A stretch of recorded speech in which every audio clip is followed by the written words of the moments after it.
ఈ అక్షయ తృతీయకు నా హృదయపూర్వక ఆఫర్. మీ లలిత వారి ఇప్పటికే ఉన్న తక్కువ తరుగులో 1 కాదు ఇంకా 2% 3% తక్కువ. వజ్రాభరణాలు క్యారెట్ కు 6,000 తక్కువ.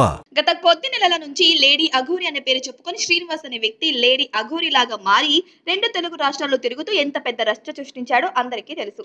అయితే ఇక రీసెంట్ గా మంగళగిరికి చెందిన శ్రీవర్షిని అనే అమ్మాయిని పెళ్లి చేసుకుని సంచలనం సృష్టించాడు. మొదట శ్రీవర్షిని తీసుకువెళ్ళాక ఆమె కుటుంబ సభ్యులు అఘోరి నుంచి ఆమెను తీసుకువచ్చారు. ఆ తర్వాత మళ్లీ వర్షిని అఘోరి దగ్గరికి వెళ్లి ఆయన లేకుండా నేను ఉండలేను అంటూ చివరికి మెడలో తాళి కట్టించుకుంది. ఆ తర్వాత వీరిద్దరూ ఫోన్ స్విచ్ ఆఫ్ చేసుకొని ఎక్కడికో వెళ్లిపోయారు. అలాగే తమపై ట్రోలింగ్ చేస్తే కారుతో సహా పెట్రోల్ పోసుకొని చనిపోతామని అందరినీ భయపెట్టించారు. ఇదంతా పక్కన పెడితే లేడీ అఘోరి ఇంతలా రెచ్చిపోవడానికి కారణం ఆ రాజకీయ నాయకుడే అని, ఆ రాజకీయ నాయకుడి వల్లే లేడీ అఘోరాగా ఇలా చేస్తుందని ఒక షాకింగ్ వార్త వెలుగులోకి వచ్చింది. అంతేకాదు ఆ అఘోరి వెనుక ఆ రాజకీయ నాయకుడు హస్తం ఉందని, ఆయన సపోర్ట్ ఇవ్వడం వల్లే అఘోరి అంతలా రెచ్చిపోతుందని తెలుస్తుంది. అయితే అఘోరి ఓ కారులో తిరుగుతారు, కానీ ఆ కారుకి నెంబర్ ప్లేట్ కూడా ఉండదు.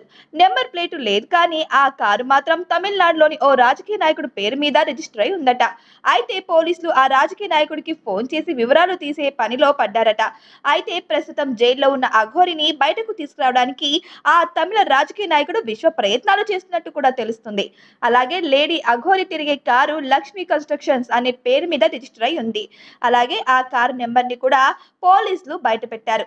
అది తమిళనాడుకు చెందిన నెంబర్ కావడంతో ఆ కార్ ని లేడీ అఘోరికి తమిళనాడుకు చెందిన రాజకీయ నాయకుడే కొనిచ్చారని, అలాగే అఘోరికి సంబంధించిన ఏ విషయాలైనా సరే ఆ రాజకీయ నాయకుడు దగ్గరుండి చూసుకుంటారని తెలుస్తుంది.